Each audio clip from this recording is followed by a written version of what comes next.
முக்கிய செய்திகள்.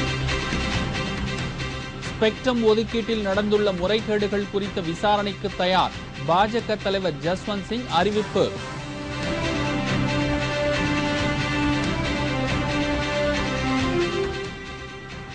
வருமான வரித்துறை விதிகளை மீறியதாக அண்ணா ஹசாரேவின் நண்பருக்கு நோட்டீஸ்.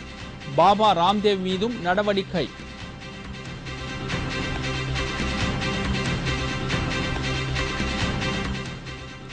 டூ ஜி ஸ்பெக்ட்ரம் ஊழல் வழக்கில் இருந்து தயாநிதி மாறனை விடுவிக்க முயற்சி. பாஜக கண்டனம்.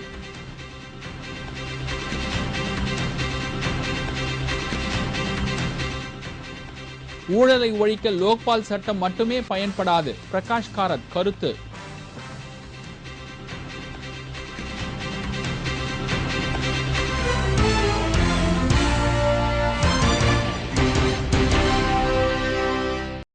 வணக்கம். விரிவான செய்திகள். பாஜக ஆட்சியின் போது அமைச்சராக இருந்த ஜஸ்வந்த் சிங் மீது சுமத்தப்பட்டுள்ள ஸ்பெக்ட்ரம் ஊழல் குறித்த குற்றச்சாட்டை எதிர்கொள்ள தயாராக இருப்பதாக அவர் தெரிவித்துள்ளார். பாஜக தலைமையிலான கூட்டணி அரசு கடந்த 1998ஆம் வருடம் ஆட்சியில் இருந்தபோது பாஜக மூத்த தலைவர் ஜஸ்வந்த் சிங் மத்திய நிதி அமைச்சராக பதவி வகித்து வந்தார். இந்நிலையில் சிறப்பு நீதிமன்றத்தில் தனது அறிக்கையை தாக்கல் செய்துள்ள சிபிஐ அதில் ஜஸ்வந்த் சிங் மீது ஸ்பெக்ட்ரம் முறைகேடுகள் குறித்த குற்றச்சாட்டை பதிவு செய்திருந்தது.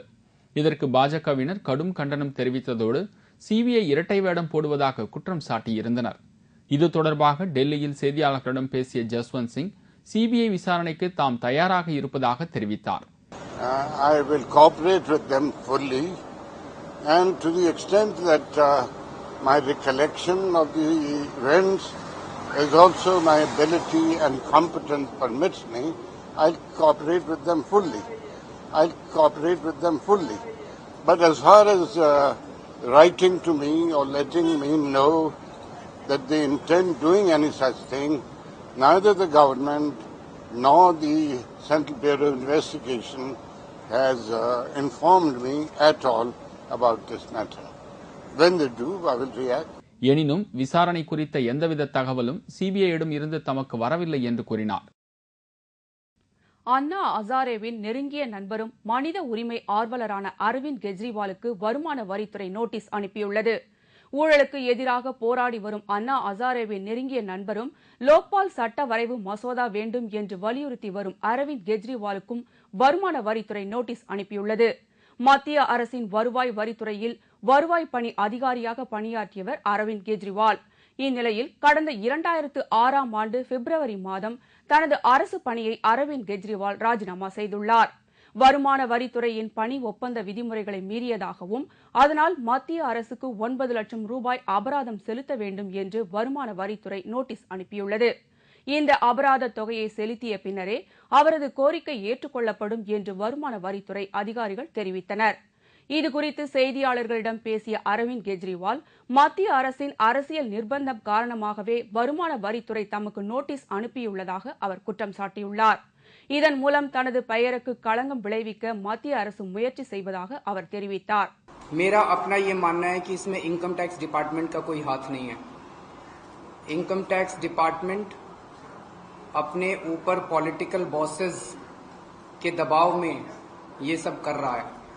இதற்கிடையே அண்ணா ஹசாரேவின் தொண்டு நிறுவனத்திற்கு பெருமளவில் நிதி நன்கொடைகள் தரப்பட்ட விவகாரத்தையும் வருமான வரித்துறை விசாரிக்க இருப்பதாகவும் தெரிகிறது. 2G ஸ்பெக்ட்ரம் ஊழல் வழக்கிலிருந்து முன்னாள் மத்திய அமைச்சர் தயாநிதி மாறனை விடுவிக்க முயற்சிகள் மேற்கொள்ளப்பட்டு வருவதாக பாஜக குற்றம் சாட்டியுள்ளது. 2G ஸ்பெக்ட்ரம் ஊழல் வழக்கில் நடந்துள்ள முறைகேடுகளில் சம்பந்தம் இருப்பதாக குற்றம் சாட்டப்பட்ட ராசா உள்ளிட்ட பலர் கைது செய்யப்பட்டு திகார் சிறையில் அடைக்கப்பட்டனர். இந்த நிலையில் மத்திய தொலைத்தொடர்புத்துறை அமைச்சராக இருந்த தயாநிதி மாறன் தனது அதிகாரத்தை பயன்படுத்தி பல்வேறு முறைகேடுகளில் ஈடுபட்டிருந்ததாக குற்றச்சாட்டு எழுந்தது. குறிப்பாக தனியார் தொலைத்தொடர்பு நிறுவனமான ஏர்செல்லை மலேசிய நிறுவனமான மேக்சிஸ் நிறுவனத்திற்கு விற்க ஏர்செல் நிறுவனர் சிவசங்கரனை தயாநிதி மாறன் நிர்பந்தித்ததாக குற்றச்சாட்டு எழுந்தது. மேலும் ஏர்செல் நிறுவனத்தை மேக்சிஸ் நிறுவனத்திற்கு கைமாற்றிய விவகாரத்தில் சுமார் 600 கோடி ரூபாய் தயாநிதி மாறன் சகோதரர் கலாநிதி மாறனுக்கு சொந்தமான சன் குழுமத்தில் முதலீடு செய்யப்பட்டதாகவும் புகார் எழுந்தது. சிபிஐயிடம் சிவசங்கரன் அளித்த வாக்குமூலத்தின் அடிப்படையில் தயாநிதி மாறனிடம் சிபிஐ விசாரணை செய்தது. இதைத் தொடர்ந்து மத்திய ஜவுளித்துறை அமைச்சர் பதவியை தயாநிதி மாறன் ராஜினாமா செய்தார். இந்நிலையில் 2G ஸ்பெக்ட்ரம் ஊழல் விவகாரத்திலிருந்து தயாநிதி மாறனை விடுவிக்க முயற்சிகள் நடப்பதாக பாஜக குற்றம் சாட்டியுள்ளது. இந்த மாத இறுதிக்குள் சிபிஐ சிறப்பு நீதிமன்றத்தில் தாக்கல் செய்யப்பட உள்ள 3வது குற்றப்பத்திரிகையில் தயாநிதி மாறனின் பெயரை விடுவிக்க முயற்சிகள் மேற்கொள்ளப்பட்டு வருவதாகவும் பாஜக புகார் தெரிவித்துள்ளது. பிரதமர் மன்மோகன் சிங் தலைமையிலான மத்திய அரசு ஊழலை ஒழிப்பதில் அக்கறை காட்டவில்லை என்று மார்க்சிஸ்ட் கம்யூனிஸ்ட் கட்சி தலைவர்கள் கருத்து தெரிவித்துள்ளனர். டெல்லியில் ஊழலுக்கு எதிராக கம்யூனிஸ்ட் கட்சிகள் நேற்று பேரணி ஒன்றை நடத்தினர். இந்த பேரணியில் வலிமையான லோக்பால் மசோதாவை உடனடியாக அமல்படுத்த கோரி கோஷங்கள் எழுப்பப்பட்டது. இதைத் தொடர்ந்து ஆயிரக்கணக்கான தொண்டர்கள் முன்னிலையில் பேசிய மார்க்சிஸ்ட் கம்யூனிஸ்ட் கட்சி பொதுச் செயலாளர் பிரகாஷ் காரத், இந்தியாவில் புரையோடி கிடக்கும் ஊழலை ஒழிக்க லோக்பால் சட்டம் மட்டுமே பயன்படாது என்றும், நடைமுறை மாற்றத்தால் மட்டுமே ஊழலை ஒழிப்பதற்கான வாய்ப்புகள் இருப்பதாக கூறினார். தொடர்ந்து பேசிய அவர், ஊழலுக்கு எதிராக மார்க்சிஸ்ட் கம்யூனிஸ்ட் கட்சி போராட்டத்தில் ஈடுபடும் என்றும், லோக்பால் மசோதாவை உடனடியாக அமல்படுத்த அனைத்து முயற்சிகளையும் மார்க்சிஸ்ட் கம்யூனிஸ்ட் கட்சி மேற்கொள்ளும் என்றும் உறுதியளித்தார். आजादी के बाद ये डॉक्टर मनमोहन सिंह की सरकार सबसे भ्रष्ट सरकार निकली है और हर रोज कोई न कोई घोटाला स्पष्ट हो जाता है. இந்த பேரணியில் மார்க்சிஸ்ட் கம்யூனிஸ்ட் கட்சி ஆட்சி மன்ற குழு உறுப்பினர் சீதாராம் யெச்சூரி, இந்திய மார்க்சிஸ்ட் கம்யூனிஸ்ட் கட்சி பொதுச் செயலாளர் AP பரதன் மற்றும் தேசிய செயலாளர் D ராஜா உள்ளிட்ட தலைவர்கள் கலந்து கொண்டனர். இந்த கூட்டத்தில் பேசிய சீதாராம் யெச்சூரி, நில ஆர்ஜிதம் மற்றும் உச்சவரம்பு விவகாரங்களில் அதிரடி மாற்றம் தேவை என்று வலியுறுத்தினார். மத்திய அரசு அளித்த மரண தண்டனையை எதிர்த்து பேரறிவாளன் சாந்தன், முருகன் ஆகிய மூவர் தொடர்ந்த வழக்கில் சென்னை உயர்நீதிமன்றத்தில் சம்மன் கிடைத்ததும் பதில் அளிக்கப்படும் என்று மத்திய அரசு தெரிவித்துள்ளது.